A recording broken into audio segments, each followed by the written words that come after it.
Celui qui vaincra, je le ferai asseoir avec moi sur mon trône, comme moi-même j'ai vaincu et suis assis avec mon Père sur son trône. Apocalypse 3, 21. Celui qui ne prend pas sa croix et ne me suit pas n'est pas digne de moi. Matthieu 10, 38.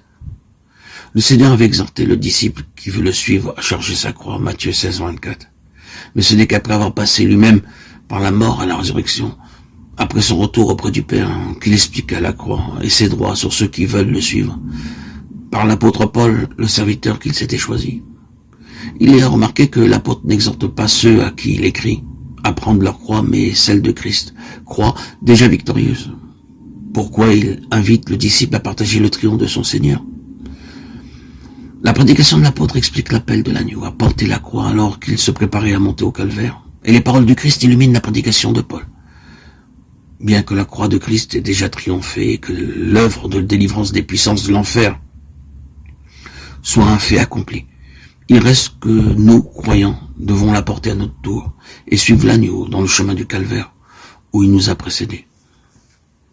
L'appel à la croix, celui qui est mort pour nous et qui maintenant est ressuscité, le fait toujours entendre. Il le fait retentir au fond du cœur de tout racheter.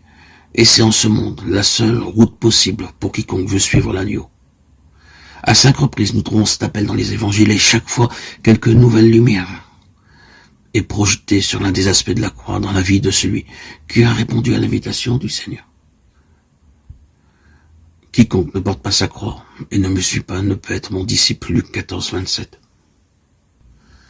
Pour le Christ, le chemin de la croix était inévitable. Et il le savait.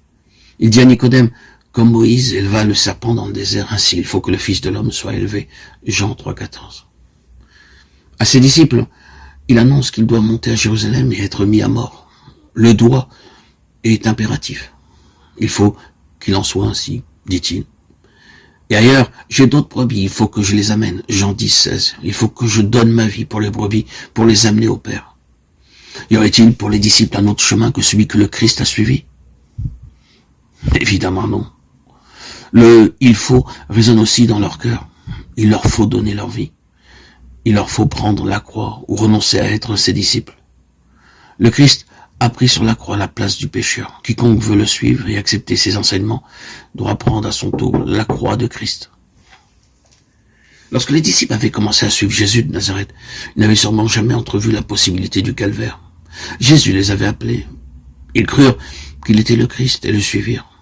En leur cœur, ils savaient que Christ avait les paroles de la vie éternelle. Ils l'entendaient, ils voyaient ses miracles. Ils rêvèrent peut-être de puissance et de gloire, mais jamais certainement la croix n'apparut à leurs yeux. Même lorsque Jésus la leur annonça ouvertement, ils ne comprirent pas. Luc 9, 43, 44. Il en va toujours de même avec la plupart des enfants de Dieu. Ils n'envisagent pas la possibilité de la croix. Mais les premiers disciples ne savaient pas ce que nous savons.